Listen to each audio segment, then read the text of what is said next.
जब पूरी दुनिया विकास की दौड़ में आगे बढ़ रही थी, तब भारत के जंगलों में एक समाज अपनी अलग दुनिया बसाए हुए था।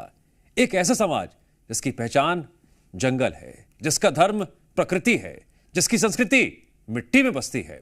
लेकिन अब समय बदल रहा है और बदल रहा है बैगा समाज का जीवन। क्या यह बदलाव उनकी पहचान को बचाए रख पाएगा या विकास की रफ्तार परंपराओं को पीछे छोड़ देगी?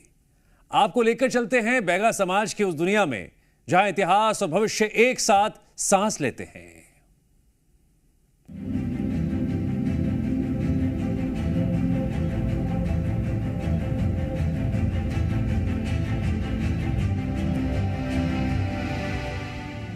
ये जंगल, ये पहाड़, ये पगडंडियां, इन रास्तों पर सदियों से एक ऐसी सभ्यता चलती रही जिसने कभी प्रकृति से अलग होकर जीना सीखा ही नहीं। कहा जाता है कि जंगल सिर्फ पेड़ों से नहीं होता। जंगल एक संस्कृति, एक जीवन और कुछ लोगों के लिए तो उनकी पूरी दुनिया ही जंगल में बसती है। छत्तीसगढ़ के कबीरधाम जिले के घने जंगलों में सदियों से एक समाज रहता है जिसने प्रकृति को कभी संसाधन नहीं बल्कि अपना परिवार माना।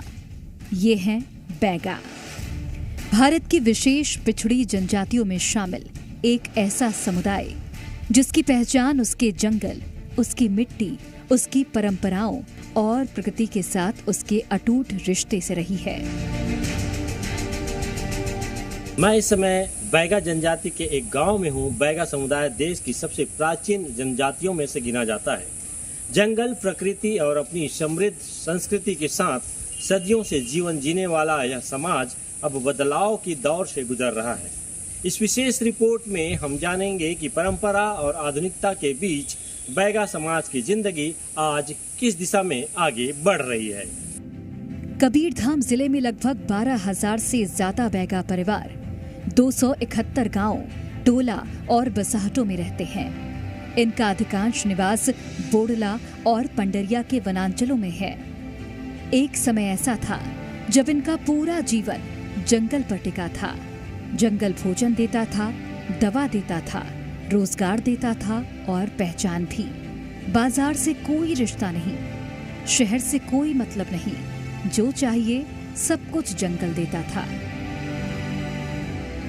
पहले जो है अपने बैगा समुदाय के जो है रहन सहन जो है मिट्टी का हुआ करता था और लकड़ी का जो है खंभा से मकान वगैरह हुआ करता था और उसमें जो है छत के लिए जो है घास फूस का उपयोग करते थे, घास का घर बनाते थे और उसी में रहते थे। और उनका रहन सहन जो है बहुत परिवर्तन तो हुआ है, लेकिन अभी भी उसमें कुछ करने का ज़रूरत है।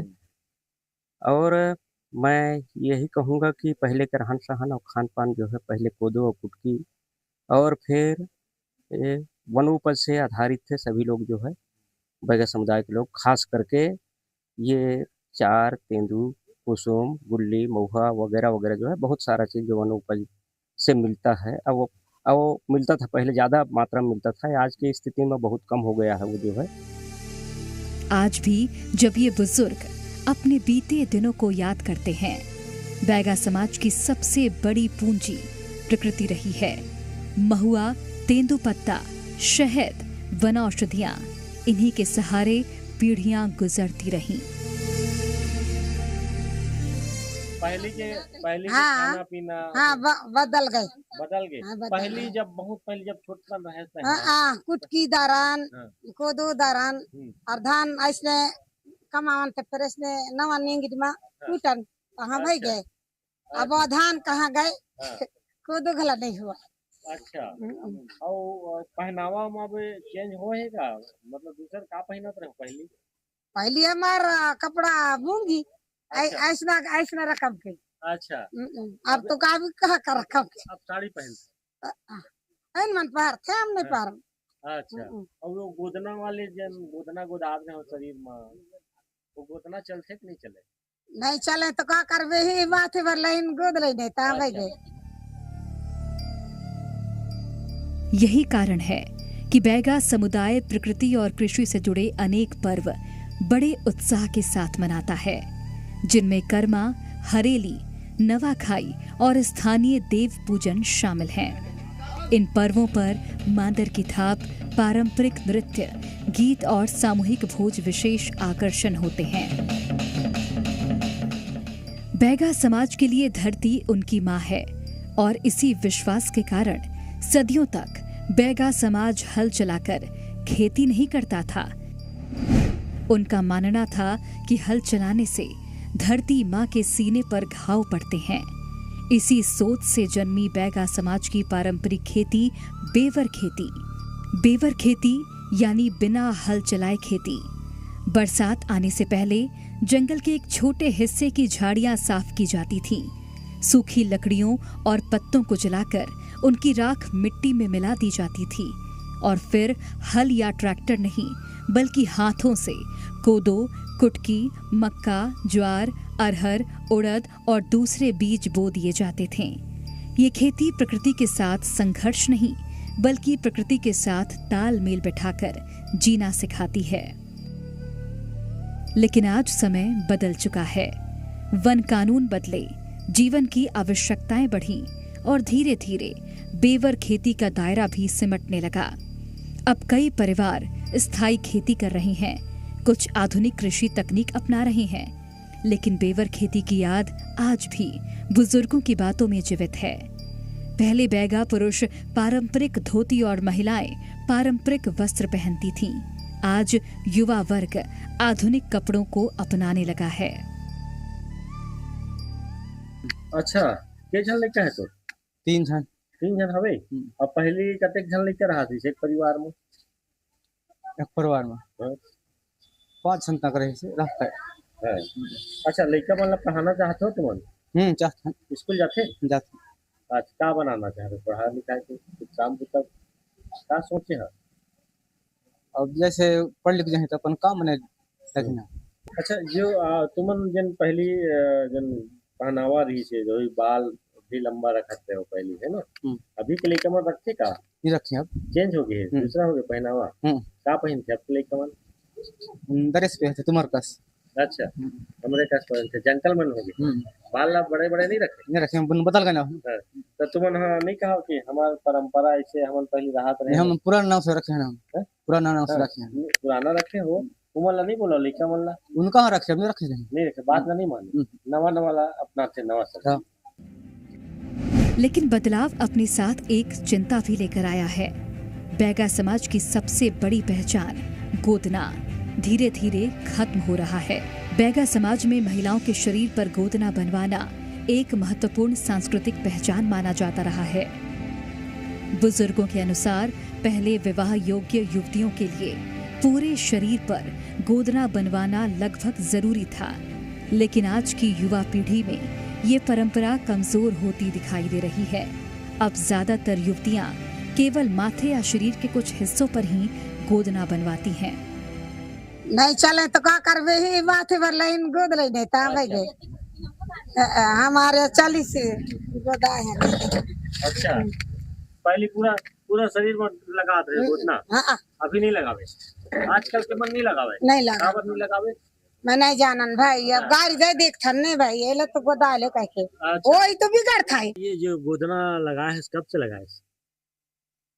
लई अच्छा होना को रहा तब के लगा है। अच्छा, तो इला जरूरी थी तो लगाना? जरूरी रहता नहीं। बदलाव के बावजूद बैगा समाज की मूल संस्कृति आज भी जीवित है। विवाह, पूजा पाठ और सामाजिक रीति रिवाज में आज भी पारंपरिक तरीके से निभाए जाते हैं। पारंपरिक मांदर की थाप पर आज भी लोग थिरकते हैं। हालांकि अब कई गांव में शादी ब्याह के दौरान पारंपरिक मांदर और लोक नृत्य के साथ साथ डीजे का भी उपयोग होने लगा है। गांव में अब मोटरसाइकिल भी दिखाई देने लगी है और मोबाइल फोन का उपयोग लगातार बढ़ रहा है। यानी वर्तमान में आधुनिकता की बयार यहाँ भी बहने लगी है। बैगा समाज की सबसे बड़ी पहचान उसकी अनूठी संस्कृति, पारंपरिक नृत्य, लोक संगीत, लोकगीत, गोदना, पहनावा और प्रकृति के प्रति गहरी आस्था है। आधुनिक बदलावों के बावजूद यह समुदाय अपनी सांस्कृतिक विरासत को आज भी संजोए हुए है। नई पीढ़ी अब शिक्षा, मोबाइल, इंटरनेट और सरकारी योजनाओं से जुड़ रही है। गांव के युवाओं के सपने भी बदल रहे हैं, लेकिन वे अपनी जड़ों और पहचान को भी साथ लेकर आगे बढ़ना चाहते हैं। लेकिन तस्वीर का दूसरा पहलू भी है। आज भी कई गांव ऐसे हैं जहां इलाज समय पर नहीं पहुंच पाता। आज भी कई परिवार मजदूरी और जंगल पर निर्भर हैं। आज भी बारिश में कई बस्तियां कट जाती हैं। आज भी रोजगार सबसे बड़ी चुनौती है। ऐसे में ये कहना बिल्कुल भी गलत नहीं होगा कि विकास पहुंच जरूर रहा है, लेकिन हर दरवाजे तक नहीं। स्थानीय अधिकारियों के अनुसार विशेष पिछड़ी जनजाति बैगा समुदाय के विकास के लिए प्रधानमंत्री जनमन योजना सहित विभिन्न योजनाओं को प्रभावी रूप से लागू किया जा रहा है। सड़क, आवास, पेयजल, बिजली, शिक्षा, स्वास्थ्य और रोजगार के क्षेत्र में लगातार कार्य किए जा रहे हैं ताकि बैगा परिवार मुख्य धारा से जुड़ सके और उनकी पारंपरिक पहचान भी सुरक्षित रह सके। कबीरधाम जिले में लगभग 51,000 जो है बैगा आदिवासी निवासरत हैं। इनके लिए सबसे पहले इस वर्ष जो है पीएम जनमन के तहत 9,600 आवास सैंक्शन हुए हैं। इसके अतिरिक्त इन क्षेत्रों में 76 रोड सैंक्शन हुआ है।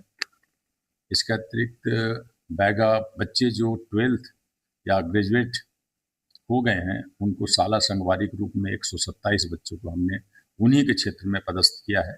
इसके अतिरिक्त डॉक्टर और नर्स भी यदि डीएमएम से हमने लिया है। तो इस प्रकार यदि कहें तो स्वास्थ्य के क्षेत्र में हो, शिक्षा के क्षेत्र में हो, चाहे आंगनवाड़ी में, उन्हें पहले जो है झोपड़ियों में निवास करते थे, अभी पक्के मकान में रह रहे हैं। तो निश्चित तौर पर जो है उनके क्षेत्र में विकास होने से उनके जीवन पद्धति में बदलाव आएगा। जंगल बदल रहे हैं, गांव बदल रहे हैं, पीढ़ियां बदल रही हैं, लेकिन सवाल वही है, क्या विकास और संस्कृति साथ साथ चल पाएंगे? क्या बैगा समाज आधुनिक भारत का हिस्सा बनेगा बिना अपनी पहचान खोए? यही संतुलन आने वाले समय की सबसे बड़ी परीक्षा होगी, क्योंकि किसी भी समाज की सबसे बड़ी संपत्ति केवल सड़क, बिजली या मकान नहीं होती। उसकी भाषा, उसकी संस्कृति, उसके गीत, उसकी परंपराएं और उसकी आत्मा होती है। कबीर धाम के जंगलों से निकल रही ये कहानी केवल एक जनजाति की नहीं, बल्कि उस भारत की है जो विकास और विरासत के बीच संतुलन बनाने की कोशिश कर रहा है। आने वाले सालों में ये संतुलन कितना सफल होगा, यही तय करेगा कि बैगा समाज की पहचान कितनी मजबूत बनी रहती है। बैगा समाज की यह कहानी केवल एक जनजाति की नहीं, बल्कि उस बदलाव की भी है जहां परंपरा और आधुनिकता के साथ साथ चल रही चुनौतियां भी अभी बाकी है, लेकिन शिक्षा, स्वास्थ्य और रोजगार के नए अवसर इनके जीवन में नई उम्मीदें लेकर आए हैं। सतीश तंबोली, जी मीडिया, कवर्धा।